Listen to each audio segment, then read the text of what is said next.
pedagogas do Brasil, a nossa aula de hoje tem essa temática tão relevante, tão importante para nós que estamos todos os dias com as crianças, alimentando esse imaginário delas e produzindo esse ambiente educacional de profundo aprendizado.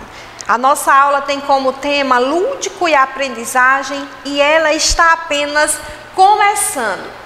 E a gente começa a perceber que nas aulas anteriores a gente pôde perceber o conceito de lúdico, quanto foi importante a literatura, o quanto é importante para o professor ter um domínio da aula de artes e permitir que a criança alimente o seu imaginário, expresse as suas emoções, os seus medos, os seus anseios, as suas alegrias, vitórias e conquistas por meio do fazer artístico e o quanto é permitido, através desse fazer artístico, que as crianças contemplem a sua própria reflexão daquilo que se está sendo ensinado para ela.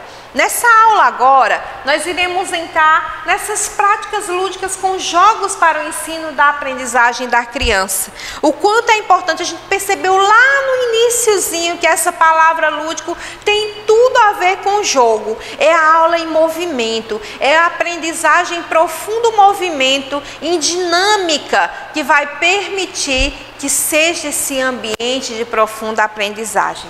E aqui, o uso de atividades lúdicas tem uma enorme contribuição para que haja de forma agradável a aquisição do saber, do conhecimento. Pois os educandos irão assimilar as regras do jogo e assim automaticamente levará essa aprendizagem para a sua vida.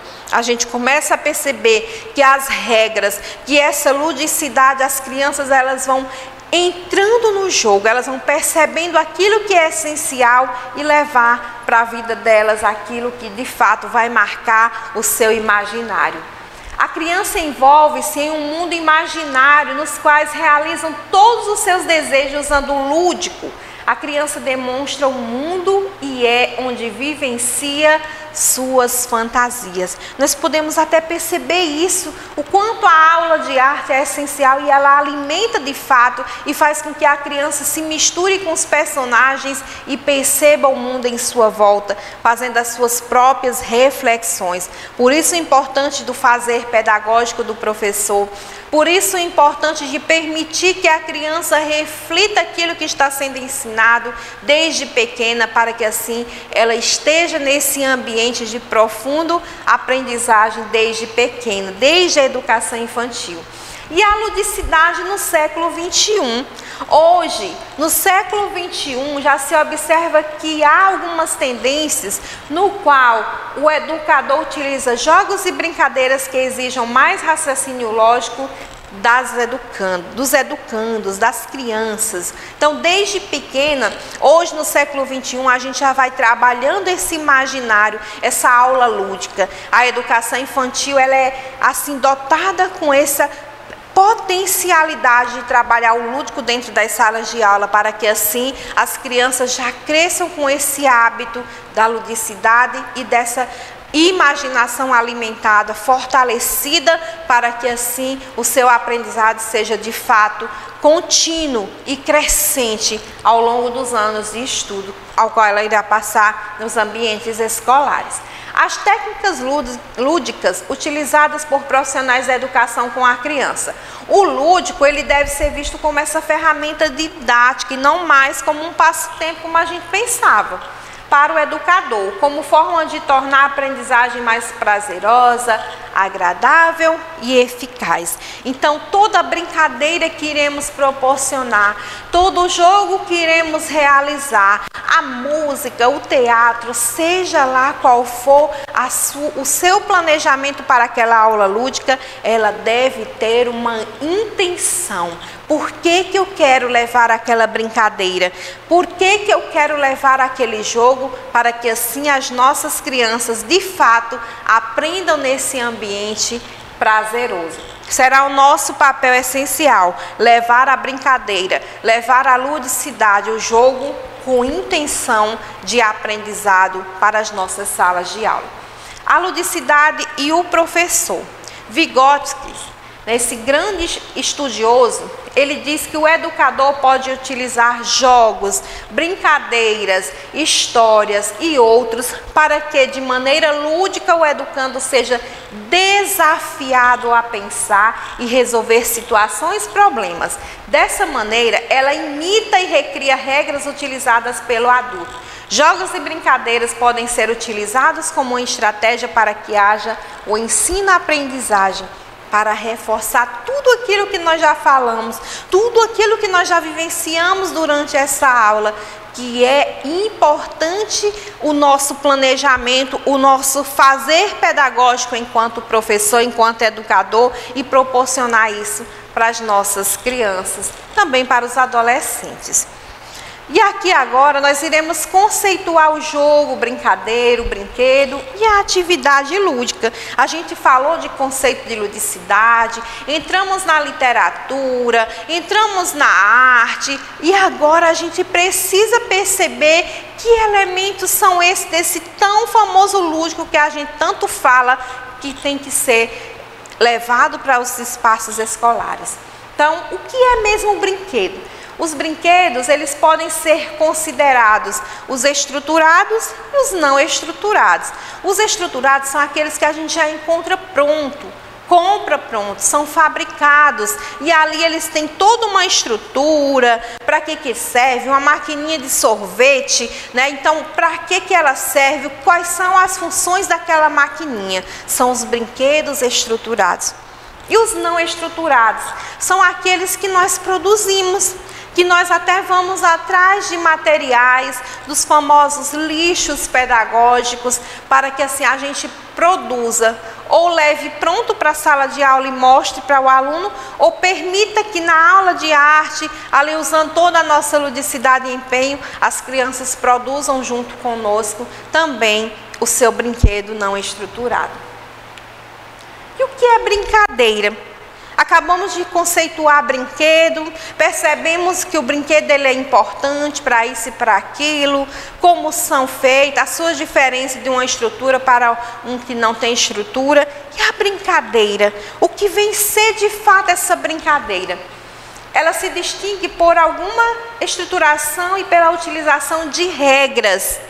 Seguem algumas brincadeiras amplamente conhecidas. Então, brincar de casinha, ladrão e polícia, né? Enfim, uma infinidade de brincadeiras que a gente tem, que a gente leva para a nossa sala de aula, mas que elas também têm regras. Por que elas existem? Então, estou trabalhando com as crianças, a família, e eu proponho para elas o brincar de casinha. E ali elas vão arrumar o ambiente, vão perceber quem são os personagens da família que fazem parte daquele ambiente. A brincadeira é uma atividade que pode ser tanto coletiva quanto individual. Então a gente tem esse elemento do trabalhar o eu, o seu individualismo, a sua singularidade enquanto pessoa, mas também o outro. Trabalhar essa pluralidade e perceber também que eu vivo no mundo em comum, de acordo com também o outro. Então, depois de ter percebido o que é um brinquedo, quais são as suas estruturas e a não estrutura, perceber o que são as brincadeiras, a gente precisa conhecer o que é também o jogo, que é uma parte da ludicidade, do lúdico tão importante. A concepção de jogo está integrada tanto ao objeto, o brinquedo, quanto à brincadeira. É uma atividade mais estruturada e estabelecida por um princípio de regras mais explícitas. Então, as regras elas precisam estar mais claras no jogo. A criança precisa saber qual é o seu papel e isso já reforça mais a brincadeira e já leva mais o brinquedo como esse atributo maior. Os diferentes significados do brincar. O universo lúdico ele abrange de maneira mais ampla os termos brincar, brincadeira, jogo e brinquedo. Por isso, nas nossas salas de aula da educação infantil, esse cenário tão colorido, esse cenário tão cheio de elementos, né? E esses elementos são justamente as brincadeiras que iremos proporcionar para as crianças, os jogos que iremos permitir que elas participem e também os diversos tipos de brinquedo, tanto estruturado como não estruturado. O brincar caracteriza tanto a brincadeira como o jogo, e o brinquedo como objeto suporte da brincadeira do jogo. Então a gente começa a perceber que esses elementos eles não podem faltar na nossa aula lúdica.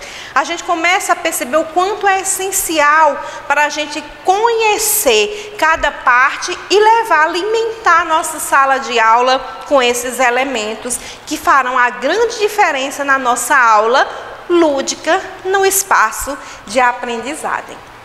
O jogo e o lúdico como recurso pedagógico.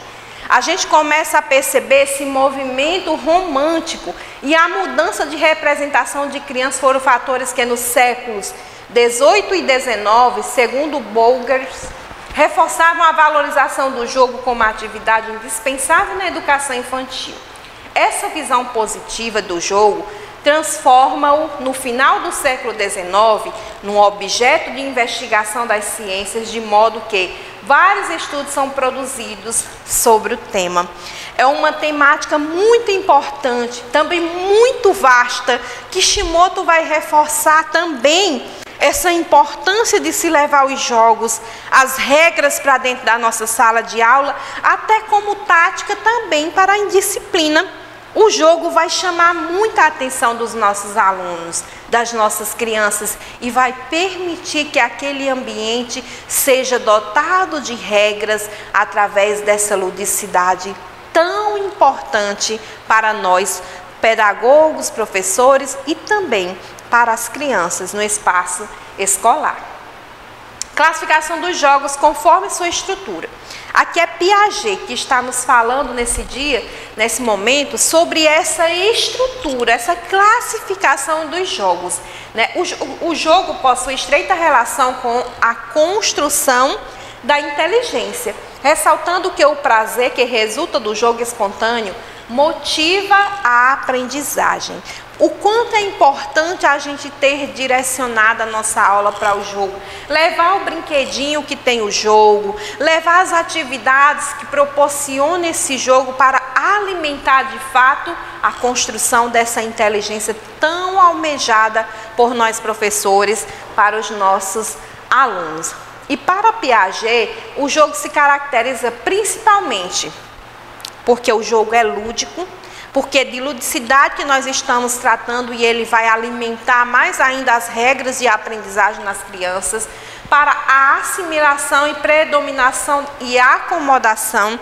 Então a gente começa a perceber que quando a gente proporciona uma atividade de jogo para ensinar a ciência, uma atividade de jogo para ensinar a matemática, isso vai fluir o conhecimento da criança muito mais rápido daquilo que se almeja no tempo hábil que se espera que ela aprenda. O jogo estrutura-se pela organização mental, então a criança começa organizando os seus materiais mentalmente, aquilo que ela vai precisar para ganhar o jogo, e ela consegue de fato alcançar êxito só com a inteligência mental. As regras aparecem com a socialização da criança. Então ela começa, aqueles que são mais espertos vão começar a ditar as regras para aqueles outros. Vamos aqui, vai começando a socializar aquilo que de fato elas conseguiram compreender.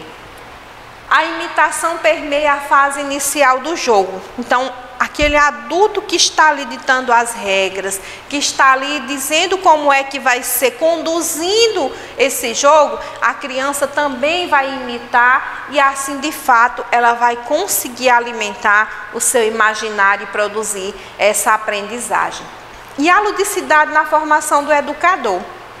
Nós estamos aqui no ambiente escolar, falamos muito de ludicidade, fomos reforçando essa importância dentro das nossas salas de aula, o que ela é capaz de fazer nas crianças, e agora a gente precisa ter essa formação, a gente precisa entrar em campo, a gente precisa entrar em estudo, para que assim a gente de fato consiga ter e fazer essa aula lúdica acontecer no nosso dia a dia. A importância de capacitar os profissionais, pois eles terão subsídios para conduzir suas aulas considerando as singularidades das crianças de diferentes idades, assim como a diversidade de hábitos, costumes e valores, proporcionando assim um ambiente acolhedor onde a aprendizagem dos alunos é a principal meta.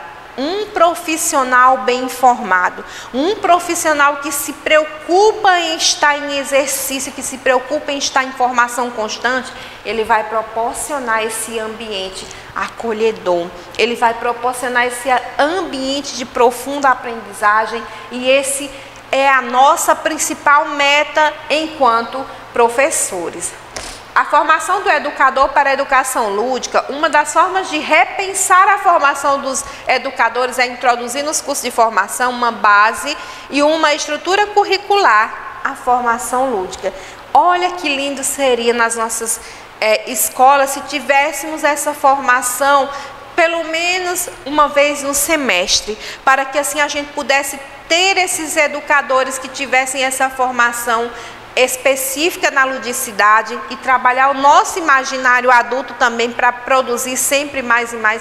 O quanto a gente ganharia tempo nas nossas salas de aula para ensinar as nossas crianças nesses ambientes, o quanto seria importante. Quanto mais o educador vivencia a ludicidade, maior será o seu conhecimento. Por isso a informação é importante, né?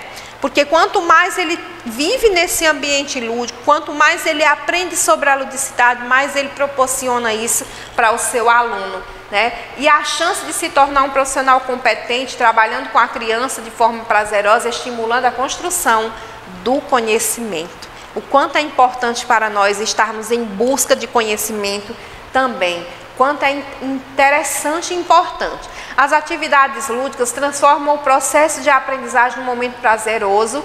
Ao mesmo tempo em que a criança brinca e se diverte, ela aprende e se desenvolve, usa o raciocínio e se movimenta. E quando a gente tem esse profissional preparado, isso faz totalmente a diferença, porque quando a gente olha para algo, a gente já consegue fixar o que a gente poderia fazer e melhorar a nossa prática pedagógica e proporcionar tudo isso, todo esse desenvolvimento para as nossas crianças e os nossos adolescentes. O papel do professor também é essencial dentro do processo de desenvolvimento da criança, e cabe a nós, professor, desenvolvermos mesmo essas novas atividades que garantam a maior abstração do conhecimento.